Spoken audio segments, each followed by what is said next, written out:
Trump really takes it to a whole new level in terms of being very kind of fly by the seat of your pants, very much like he believes in my opinion, he believes in his intuition and makes decisions like in a very kind of rash manner. And to me, the president of the United States, the most powerful and influential country on the planet, needs to be one of the world's best decision makers. And I would not describe Donald Trump as one of the world's best decision makers.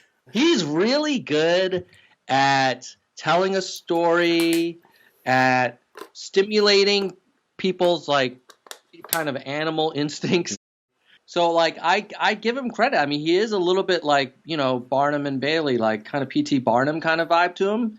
And that is hard. It's like people actually, I find they underestimate him by saying he's just an idiot. He's not an idiot. He's actually really clever and cunning. And he's very manipulative. But those are not things that I want our president to have. Like, there's a place for that type of character, but I don't think it's the Oval Office.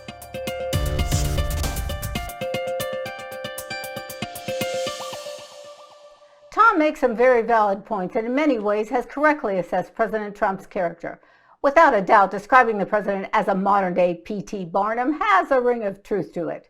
And at Liberty Nation, we've written several articles calling him just that.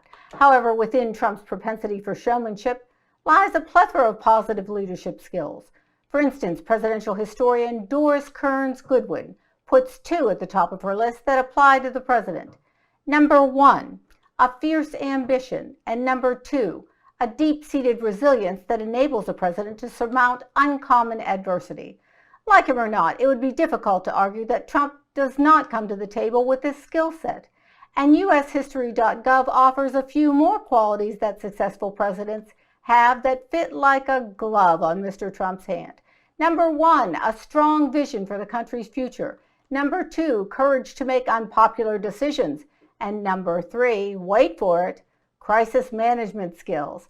Tom alludes to the fact that Trump is no dummy. Some claim he's crazy like a fox. But in making the case against the president's leadership style, our YouTube friend avers that clever, cunning, and manipulative is not what he wants in a president. But perhaps what some folks want and what America needs are two very different things.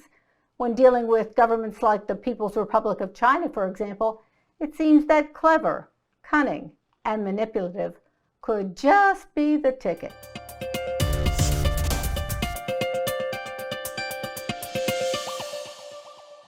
Thanks, Lisa. You brought up Doris Kearns Goodwin's book about presidential leadership, so I just wanted to name for everybody what those characteristics were in totality. They were empathy, resilience, communication, openness, impulse control, and relaxation.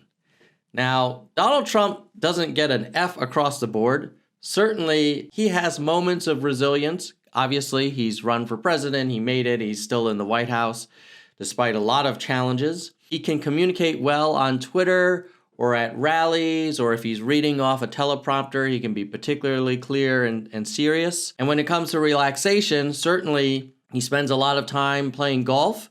But when you look at empathy, the ability to feel how other people are feeling, when you define resilience the way Doris Kearns Goodwin does, which is learning from difficult moments, learning. When you talk about openness to new ideas and impulse control, he gets an F. In fact, here's my list of what I think a president should have in spades, and you tell me if he fits the bill. Number one, we need a president that's intelligent. A person that can evolve, can learn, can think through nuance, and make complex decisions. Does Donald Trump read? Was he able to stay in the same college for more than 2 years? Does he know what he doesn't know? I think the answer is absolutely not. This is not a person who thinks in long arcs, who thinks strategically. Can he be cunning? Can he be wily for a deal of the day? Yes. But does he have a real strategy? Probably not. Secondly, leadership. Can this man build a great team? Can he attract the best and brightest minds around him and retain them? Can he unify disparate points of view?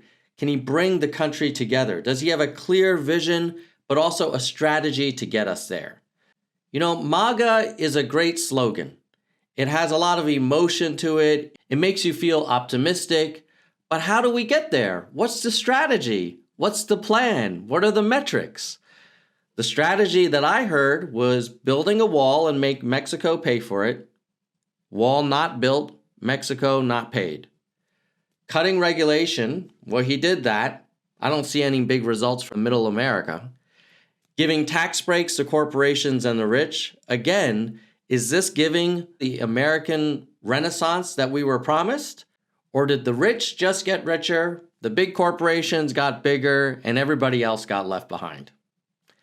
Lastly, a great president should deliver results, measurable results. Where are we today? With this COVID crisis, every state for itself. All of the blame is pushed down to the states. It's up to the governors to figure out testing. Secondly, we now have record unemployment, record polarization, record growth in violent hate crimes, and we just spent $3 trillion on a stimulus with nothing to show for it. Did Mexico pay for the wall? Do we have cheaper healthcare with better results? Remember that promise? From 2016 to 2018, if you look at the numbers, median income only went up 2%. If you look at the 2 years prior, under the previous administration from 2014 to 2016, median income went up 8%. Ultimately, let me ask you this. If your family were a major shareholder in a multi-billion-dollar enterprise, would you want Donald Trump, Ivanka Trump, Jared Kushner, and the rest of that Trump team running it? Really? If your whole family's fortunes resided in this enterprise, is that the team that you would want at the helm? Because that's what we're asking the President of the United States to do, only orders of magnitude more complicated, more important, with much bigger implications for the whole world. Frankly, I'd put Donald Trump in front of the camera on The Apprentice.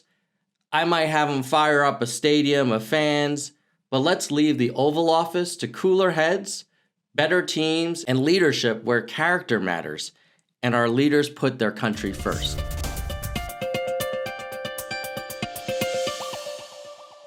Tom, you're one smart cookie, that's for sure. And while time doesn't permit me to refute your entire round two, I hope to have some worthy food for thought.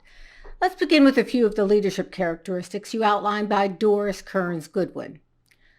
While President Trump comes off as rough and tough on the outside, I believe him to be a man of great empathy. For example, if you listened and watched closely when the Syrians gassed the Kurds, you could hear the empathy oozing from Mr. Trump regarding the children that were killed. I fear it was that empathy that led to the bombing of Syria, which I personally found very troublesome. In terms of openness, I would define it the same way the Oxford English Dictionary does, which is accessible, frank, with a lack of restriction. I think you'd be hard-pressed to find a president more open than Trump, perhaps even too open. For sure, what you see is what you get with Trump, and his openness has more times than not pretty much gotten him into some pretty hot water. Okay, let's move on to impulse control. Well, you may have gotten me on that one. Point taken. But let's just take a quick second to discuss intelligence. It could be argued that the man with the greatest intelligence to occupy the Oval Office in the last half century or so was Jimmy Carter. Carter is a very smart man, but he was a horrible president by most accounts. On the other hand, the rap against Ronald Reagan was that he was a not too bright actor, kind of a jelly bean eating bonzo. But history again shows us that raw IQ and gray matter is not where the buck stops regarding White House occupants. No matter what your political leanings, Reagan in the rearview mirror is a president who ended the Cold War, advanced world peace, dropped the Berlin Wall, and cut taxes. All this brings me to my final point, and this is where methinks you may have drunk a wee bit too much of the leftist Kool-Aid, and that's in the area of the president's leadership regarding the U.S. economy. Liberty Nation's Andrew Moran, who's brimming with that all-important gray matter, points out that one of the biggest successes of Donald Trump's pro-growth agenda has been his regulatory rollback push. America has greatly benefited from federal regulations being at their lowest level since the 1970s. These deregulatory actions have lifted the purchasing power of working class Americans by 15%. For example, it's cheaper to buy a car because this administration reduced Obama-era environmental rules that added an average of $3,000 to the price tag.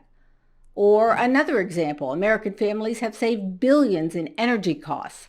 Low-income consumers have seen the greatest savings. Small businesses have also been the beneficiaries from the regulatory cuts. By repealing 22 regulations for each new rule issued, the private sector has saved more than $8 billion.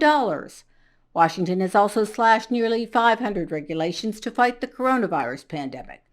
Corporate tax cuts did make the rich richer and large-scale companies bigger. However, everyone else has gotten wealthier in the process too.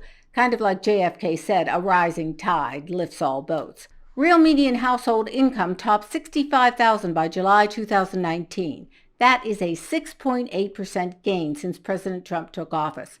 Plus, the average household has saved about $1,500 on their federal taxes. This is Main Street, not just Wall Street.